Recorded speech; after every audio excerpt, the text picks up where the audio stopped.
And let's go now to KTLA's Chip Yost. He's live in Long Beach with a look at how people there are preparing. Hi, Chip.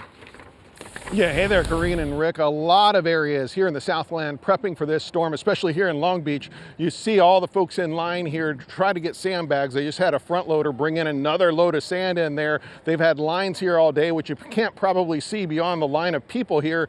Out on the street, we're at Claremont and Ocean right here. Out on the street, there's a line of cars to get in here. In addition, they are preparing for possible evacuees from Catalina Island. There is some evacuation advisories at Catalina Island. They're telling people if they don't have the type of gear to see themselves through a storm, if they don't have their own power, that kind of thing, they might want to evacuate. They're telling visitors they should evacuate, and also people with medical issues. So they're prepping here. The mayor here in Long Beach said earlier they are preparing beds and other resources for folks who might be coming over here to Long Beach from Catalina Island. Then you have this. Let's go over here if we could. You have what's going over here on the beach side.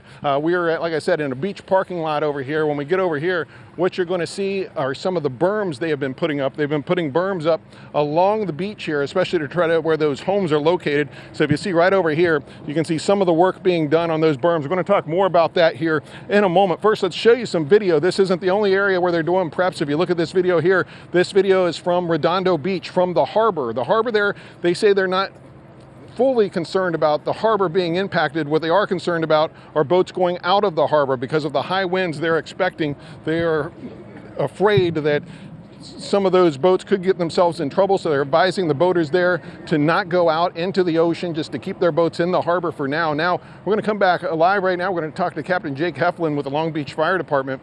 Captain, we're just looking over here at these berms. We were talking a little bit earlier. You think of Long Beach, you think of long beaches. You know, you got that long kind of stretch, a little protection for the homes, but in this case, you're concerned with this storm. Well, this is something historically we have a lot of experience. We've had this experience previously with Hurricane Norbert and Hurricane Marie, with some of the atmospheric river events that we've had here, and that protective berm has been very successful in mitigating and minimizing the impact on the peninsula, and that typically tends to be one of our most vulnerable areas along the coastline here.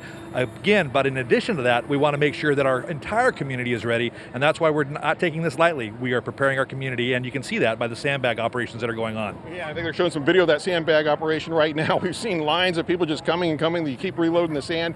What is there kind of more concern about the rain coming down, or is it more from the water, from the tides coming in from the ocean? I think it's a combination of everything. I think the idea is we really don't know the trajectory of the storm. I think that is going to continue to unfold over the next 24 hours. And as that happens, we'll have to adjust and act accordingly. I think the component of that is what is it going to do to the swells and the tide? And in addition to that, what's it going to do as far as the wind event and the rain to the community?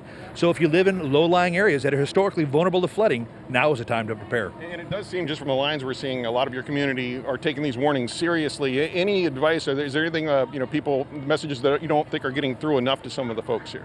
Well, I think really, as it relates to community preparedness, there's a couple things that we really want to drive home. We talk about the Listos California 5 steps of preparedness. Step number 1 is get alerts, know what to do. And here in Long Beach, we have Alert Long Beach, and we want to make sure people sign up for those alerts. That's our way to communicate as government to our community and make sure they're following us on social media.